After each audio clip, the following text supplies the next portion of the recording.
गरीब समोसे वाली सास की बहू बनी डॉक्टर। समोसे ले लो, समोसे चटपटे हरी चटनी के साथ गर्मा गर्म समोसे ले लो। हे राम, चलते चलते थक चुकी हूँ, कुछ देर यहीं रहती हूँ।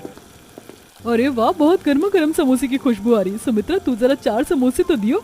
हाँ, ये ले गर्मा गर्म समोसे, 40 के 4 हुए।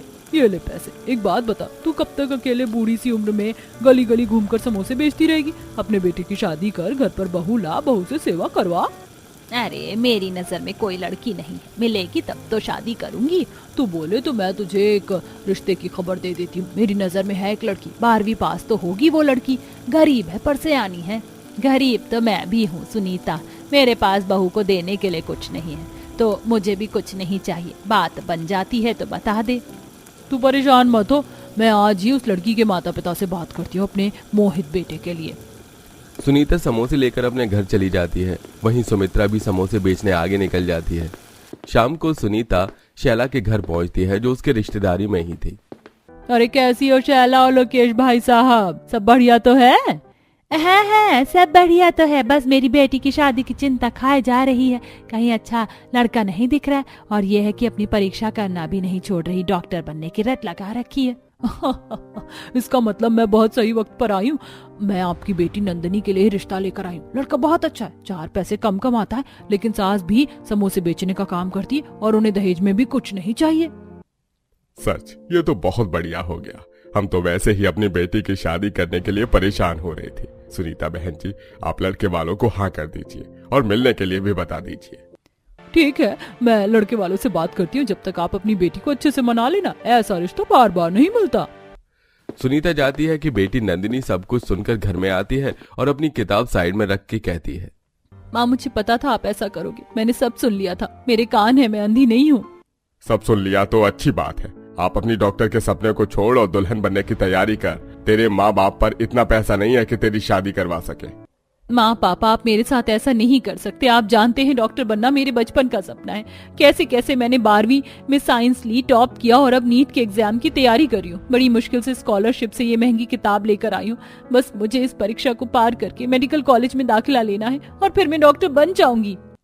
हमारे पास इतना टाइम नहीं है कि तेरे 5 साल के डॉक्टर बनने के लिए हम रुके रहें। आज हो ना हो, और वो रिश्ता अच्छा आए ना आए क्या पता। और ये भी नहीं पता कि तू डॉक्टर बनेगी भी या नहीं। तेरे मेडिकल कॉलेज के लिए 2-2.5 लाख रुपए तो चाहिए ना। तुझे क्या लगा मुझे नहीं पता होगा? मैं इसके आगे एक शब्द नहीं सुनूंगी। तुझे शादी करनी होगी, मतलब करनी होगी। ये कहकर शैला उसकी किताबों को एक चुन्नी में बांधकर कोने में रख देती है। ये नंदिनी की किताबें नहीं, उसके सपने थे, जिसको उसके ही माता पिता ने शादी का जोर देकर खत्म करना चाहा और नंदिनी की शादी मोहित से करवा दी। जिसके बाद नंदिनी अपने सपनों को आंसू में बहाकर ससुराल के नए दायित्वों को निभाती है। एक दिन सास ठेला साफ करते हुए, पति मंजन करते हुए और बहू झाड़ू लगाते हुए, बहू, मोहित के काम पर जाने का समय हो रहा है और तूने समोसे बनाने रखे कि नहीं? माँ जी, बस चाय नाश्ता और लंच बना दिया है। समोसे के लिए आलू भी उबाल दिए हैं, बस समोसे बनाकर सेकने हैं। ला, ये काम मैं करूं तो फटाफट समोसे बना। माँ जी, आप रहने दीजिए ना, मैं करती हूँ। नंदिनी फटाफट झाड़ू लगाकर सास के लिए गर्मा गर्म समोसे तैयार कर देती है और उसके ठेले पर लगा देती है। फिर हाथ से चटनी पीस कर भी रख देती है। माँ जी, आप एक बार चख लेती और आप भी लीजिए ना। अरे बहू, तुम तो पहले दिन से ही और अच्छे समोसे बनाने लगी और चटनी भी बहुत अच्छी होती है, फिर क्या ही चखना। माँ ने बिल्कुल ठीक कहा। नाश्ता करके दोनों माँ बेटे अपने अपने काम पर चले जाते हैं। सास भी समोसे बेचते बेचते एक पेड़ की छांव में खड़ी हो जाती है। समोसे ले लो, समोसे गर्मा गर्म चटपटे समोसे ले लो। हाँ मम्मी, मुझे समोसे की खुशबू आ रही है। मम्मी, समोसा दिला दो। हाँ हाँ बेटा, चल तुझे समोसे दिला दूं। अब तो मेरा भी मन कर रहा है, ये आंटी बहुत ही अच्छे समोसे देती हैं। फिर प्रीति अपनी बेटी को सुमित्रा से समोसे दिला देती है। वहीं पति भी बर्तन की फैक्ट्री में काम कर रहा होता है। ऐसे दिन गुजरते हैं। नंदिनी अपने सपनों से समझौता करके घर के कामों में ध्यान देती है। एक दिन नंदिनी के सामने पड़ोस में ममता के पति की तबीयत खराब हो जाती है। हे भगवान, मैं क्या करूं? इनको तो इतना तेज बुखार आ रहा है, मेरे पास पैसे भी नहीं है। न ठंडे पानी की पट्टी से इनका बुखार उतर रहा है। कैसे ले जाऊं डॉक्टर के पास? अरे ममता दीदी, आप परेशान मत होइए, मैं हूं ना। ये बताइए, इन्हें 3 दिन से ज्यादा बुखार आया है? नंदिनी ममता के पति का हाथ पकड़कर तापमान मापती है। नहीं नंदिनी, 2 दिन हुए हैं, बुखार उतर ही नहीं रहा है। चिंता मत कीजिए, कोई डरने वाली बात नहीं है। बुखार शायद 101 है। मुझे कुछ दवाई के नाम पता है, आप वो दवाई दे दीजिए, एक एंटीबायोटिक और एक पैरासिटामॉल। उसके बाद ये ठीक नहीं होते तो डॉक्टर को दिखाना पड़ेगा। नंदिनी, मेरे पास ज्यादा पैसे नहीं है, ये 50 रुपए है, इसमें वो दवाई आ जाएगी? हाँ हाँ आ जाएगी, आप यहीं रुकिए, मैं लाती हूँ। नंदिनी फटाफट पास के केमिस्ट से दवाई लाकर ममता को देती है। वो अपने पति को खिला देती है। शाम तक उसके पति का बुखार कम हो जाता है और खुशी से ममता नंदिनी के पास आती है, जहाँ सास समोसे के ठेले का सामान घर में रखती है। नंदिनी, तुम्हारा बहुत बहुत शुक्रिया, तुम्हारी वजह से 2 दिन में अब मेरे पति का बुखार उतरा है और खर्चा भी नहीं हुआ। तुम तो एकदम डॉक्टर नहीं निकली। काश ये सच होता, लेकिन मैं अब कभी नहीं बन पाऊंगी। खैर, उसका दूसरा खुराक भी आप खिला देना, कल तक भाई साहब बिल्कुल ठीक हो जाएंगे। ठीक है नंदिनी, मैं चलती हूँ। सास बहू की आंखों में आए आंसू को देख लेती है। तभी कुछ बच्चे घर के सामने डॉक्टर डॉक्टर खेल रहे होते हैं। अरे तुम्हारे पेट में तो दर्द है, अब मुझे तुम्हें ग्लूकोज चढ़ाना होगा। चलो लेट जाओ, तुम्हारे हाथ में एक सुई लगेगी, हिलना नहीं। ठीक है डॉक्टर, मैं लेट जाता हूँ, पर मुझे सुई से डर लगता है। अरे आंखें बंद करो, फिर डर नहीं लगेगा। अरे सुप्रिया बेटा, पेट दर्द होने पर ग्लूकोज नहीं चढ़ाते, पेट दर्द होने की दवाई देते हैं। हो सकता है पेट में कीड़े हो, इन्फेक्शन हो। ग्लूकोज चढ़ाने से पेट साफ नहीं होगा, ये तो ताकत के लिए होता है। अच्छा चाची, आपको देखकर लगता है आप सचमुच की डॉक्टर हो, मुझे तो पता ही नहीं था। बच्चे खेलने लगते हैं। उनकी बात सुनकर नंदिनी अपने आंसू छुपाकर अंदर आ जाती है। तब सास आंसू पोंछकर कहती है, बहू तुझे मेरी कसम, मैंने देखा 2 बार, तू रोई है। क्या छुपा रही है मुझसे, बता। और तुझे डॉक्टर के बारे में इतनी जानकारी कैसे है? आपने मुझसे क्या पूछ लिया माँ जी, फिर भी मैं आपको बता देती हूँ। डॉक्टर बनना मेरा सपना था, जो शादी के बाद मैं कभी पूरा नहीं कर पाऊंगी। माँ पापा ने गरीबी के कारण मुझे आगे पढ़ने नहीं दिया, वरना आज मैं बहुत अच्छी डॉक्टर बनती। बस इतनी सी बात। मेरी बहू की जो इच्छा पहले पूरी नहीं हुई, अब उसे मैं पूरा करूंगी। मैं तेरे डॉक्टर बनने का सपना पूरा करूंगी, चाहे इसके लिए मुझे दिन रात समोसे क्यों ना बेचने पड़े। नहीं माँ जी, मैं नहीं चाहती कि आपको इस उम्र में मेरी वजह से कोई परेशानी हो। मैंने अपने सपनों का गला घोट दिया है। देख बहू, तू सच में मुझे अपना मानती है तो तू अपने सपने को जरूर पूरा करेगी। तो पैसों की चिंता मत कर, मैं हूं ना। समोसे का काम बहुत अच्छा चलता है। वो क्या बोलते हैं, आजुकाशन लून में मैं वो ले लूंगी और पैसे भर दूंगी। माँ जी, एजुकेशन लोन होता है। सच में आप बहुत अच्छी हैं, आपके सपोर्ट से देखना मैं बहुत अच्छी डॉक्टर बनूंगी। तभी बहू अपनी सास के गले लग जाती है। फिर दोनों एजुकेशन लोन की बात करने बैंक जाते हैं, जहां बात बन जाती है। बहू का एजुकेशन लोन मिल जाता है, जिससे वो नीट की दिन रात पढ़ाई करके अपने मेडिकल कॉलेज में एडमिशन ले लेती है, जहां उसकी ट्रेनिंग भी शुरू हो जाती है। अपनी पढ़ाई पूरी करने के बाद वो अपने सास के साथ समोसा बनाने में भी मदद करती है। माँ जी, मैंने समोसे तैयार कर दिए हैं। और मेरे पास टाइम था तो मैंने चटनी बना दी और एक्स्ट्रा चटनी बनाई है। अब ज्यादा काम करने से चटनी खत्म हो जाती है ना समोसे की। ये बात तो है बेटा, अपनी पढ़ाई करने लग जा, वरना मैं तुझे डांट लगाऊंगी। ठीक है माँ जी। सास अपने समोसे का थैला लेकर सुबह शाम दिन रात कभी गली तो कभी स्कूल के पास तो कभी मजदूर वाली जगह पर जाती, जिससे उसकी समोसा की बिक्री ज्यादा होती है। बूढ़ी सुमित्रा थक जाती है, लेकिन अपनी बहू के लिए कोशिश करना कम नहीं करती।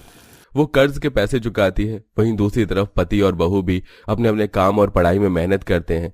देखते ही देखते नंदिनी एक बहुत बड़ी और फेमस डॉक्टर बन जाती है, जो काफी बड़ी बड़ी सर्जरी में सफलता पाती है और एक दिन अपने घर लौटती है। डॉक्टर की वर्दी में उसे देख सास के आंसू बह जाते हैं। मेरी होशियार डॉक्टर बहू आ गई। देख रहे हो ना तुम सब, मेरी बहू डॉक्टर बन गई है, और वो भी बहुत बड़ी डॉक्टर। हाँ, ये तो बिल्कुल सच बात है सुमित्रा काकी। कोई इस बात को झुठला नहीं सकता कि आपने अपनी बहू का बहुत साथ दिया है। ये तो आपने बिल्कुल ठीक कहा। मुझे डॉक्टर बनने में सिर्फ मेरी माँ जी का हाथ है, लेकिन मोहित ने भी मेरा बहुत साथ दिया। आज मैं अपना सपना इन दोनों की वजह से पूरा कर पाई हूँ, और देखना अपने गांव में मैं मुफ्त इलाज करूंगी। अरे वाह, देखो समोसे वाले की बहू डॉक्टर बन गई। हाँ उषा। पति अपनी पत्नी के डॉक्टर बनने पर ढोल बजवा देता है। सब लोग नाच नाच कर जश्न मना रहे होते हैं। बहू के डॉक्टर बन जाने पर उसकी तनख्वाह भी लाखों रुपए की होती है। इससे उनका बहुत अच्छा घर बन जाता है। वो सब खुशी खुशी रहने लगते हैं। साथ ही बहू गांव में लोगों का मुफ्त इलाज करके दुआएं पाती है। चलो, आखिरकार इतने दिनों की मेहनत रंग लाई और हमने फैक्ट्री में नौकरी ढूंढ ली। काम भी ज्यादा मुश्किल नहीं है, सिर्फ कपड़ों की कटाई तो करना है और पैसे भी ठीक ठाक मिल रहे हैं। अभी के लिए इतना काम काफी है, धीरे धीरे हम इससे अच्छी जगह पर काम ढूंढेंगे और फिर देखना सब ठीक हो जाएगा। चलो कम से कम हम अपने पतियों की मदद तो कर पा रहे हैं, वरना इतनी महंगाई के जमाने में कम पैसों में घर चलाना काफी मुश्किल है। पांचों बहुएं नौकरी मिल जाने की वजह से काफी खुश थीं और अब वो घर आकर सारी बात पांचवी बहू सोनम को बताती है, जो अपनी छोटी सी सिलाई मशीन पर लोगों के कपड़ों पर फॉल लगाने का काम कर रही थी। ये तो बहुत अच्छी खुशखबरी सुनाई तुम लोगों ने। आज मैं सबके लिए आटे का हलवा बनाऊंगी। सोनम, मुझे तो लगता था कि तुम्हें बस सूट की फिटिंग करना और फॉल लगाना ही आता है। तुमने तो कितना सुंदर डोरिया भी बनाई है सूट के लिए, और ये सलवार भी क्या तुमने बनाई है? वो पड़ोस वाली सुलेखा है ना, उसे कल तक की सलवार चाहिए थी। अब कोई बाहर वाला टेलर तो एक दिन में बना नहीं पाता, इसलिए मुझे देकर गई। अब पड़ोसी हैं, इतना तो कर ही सकते हैं। चलो अब हम सबके पास काम है, भगवान का लाख लाख शुक्र है। बस अपनी कृपा भगवान हम पर यूं ही बरसाए रखें। अगले दिन से जहां चारों बहुएं फैक्ट्री में कपड़े की कटाई के काम के लिए चली जाती हैं, तो वहीं सोनम घर में अपनी छोटी सी सिलाई मशीन पर आसपास के लोगों के कपड़ों पर लटकन, फैली लगाना और फिटिंग करने का काम करती है। वहीं पांचों पति भी छोटी मोटी नौकरियां करके घर का गुजारा चलाते हैं। अरे ये तुम पोटला भर के कतरन कहाँ ले जा रही हो? अरे ये कतरन बड़े काम के हैं। मैं तो कतरनों से घर के पर्दे और पायदान बना लेती हूँ और बाकी बचे कतरन किसी ना किसी काम आ जाते हैं। तुम लोग भी आसपास से कतरन इकट्ठा कर लो, कभी ना कभी तो जरूरत पड़ जाती है इन चीजों की। वैसे कह तो ये ठीक ही रही है, यहाँ आसपास कितने सुंदर सुंदर कपड़े के कतरन हैं। चलो हम भी इन्हें इकट्ठा कर लेते हैं। चारों बहुएं आज उन फेंकने वाले कतरन के कपड़ों को इकट्ठा करके घर ले आती हैं और एक कोने में रख देती हैं। ऐसे ही कुछ दिन गुजर जाते हैं। सुषमा घर में झाड़ू लगा रही थी कि तभी उसकी साड़ी का पल्लू घर के दरवाजे में आकर फट जाता है। अरे ये क्या हो गया? अभी 4 महीने पहले तो ये साड़ी ली थी, इसका तो पल्लू ही फट गया। अब कैसे पहनूं मैं इसे? सुषमा परेशान मत हो, मैं कुछ ना कुछ जुगाड़ करती हूँ। सोनम उस पोटली के अंदर से ढूंढकर बिल्कुल सुषमा की साड़ी के रंग के कपड़े जैसा ही एक कपड़ा निकालती है और उस साड़ी पर लगाकर उसे अच्छे से सिलकर उसके अगल बगल लेस भी लगा देती है, जिससे वो साड़ी पहले से भी ज्यादा नई और सुंदर लगने लगती है। ये तो तुमने मेरी बिल्कुल नई साड़ी बना दी। अब तो मैं इसे किसी तीज त्योहार पर ही पहनूंगी। वैसे गर्मी का मौसम शुरू हो चुका है और जब से ये मौसम शुरू हुआ है तब से तो मेरा साड़ी पहनने का मन ही नहीं करता। काश हम भी पड़ोस की औरतों की तरह सूट पहन पाते, लेकिन हमारे पास कहाँ इतने पैसे हैं कि हम लोग नया सूट ला सके, और ना ही घर में सूट के कपड़े हैं। नया सूट लाने के पैसे नहीं है, लेकिन सूट बनाने का अच्छा जुगाड़ है मेरे पास। इस पोटली के अंदर बड़े बड़े और सुंदर तरह के कई सारे कतरन पड़े हुए, हम इनको मिलाकर सूट सिल सकते हैं। अगर ऐसा है तो कितना सही रहेगा ना। हम फैक्ट्री से कतरन ले आया करेंगे और बिना पैसों की हमारा सूट भी बन जाया करेगा। सोनम पोटली के अंदर से अलग अलग तरह के छोटे और बड़े कतरनों को छांटकर इकट्ठा कर लेती है और अब उनसे उन चारों के लिए स्ट्रेट, सिंपल और प्लाजो वाले सूट सिलती है। कतरनों से सिलने के बावजूद भी उन चारों के सूट काफी सुंदर लग रहे थे। सोनम, तुमने अलग अलग तरह के कितने सुंदर सुंदर सूट सिल दिए हैं। ऐसा लग ही नहीं रहा है कि ये कतरनों के सूट हैं। ये तो कमाल कर दिया तुमने सोनम। अब तुम भी अपने लिए ऐसा ही सुंदर सूट सिल लो।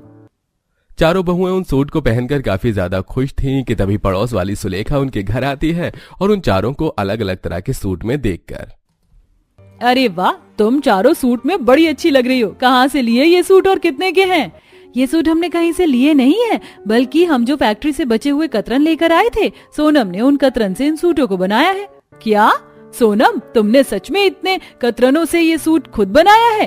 तुम तो सच में काफी अच्छी सिलाई करती हो, और वो भी कतरन के कपड़ों से। मैं तो कह रही हूँ कि तुम ऐसे सूट बनाकर बाजार में बेचो, फिर देखना कैसे बिक्री होती है तुम्हारे सूट की। क्या? और नहीं तो क्या, तुम्हें पता नहीं, कुछ दिनों में ईद आने वाली है। ईद पर तो लेडीज ऐसे ही सूट लेना पसंद करती हैं। बनाकर बेचो और ईद का फायदा उठाओ।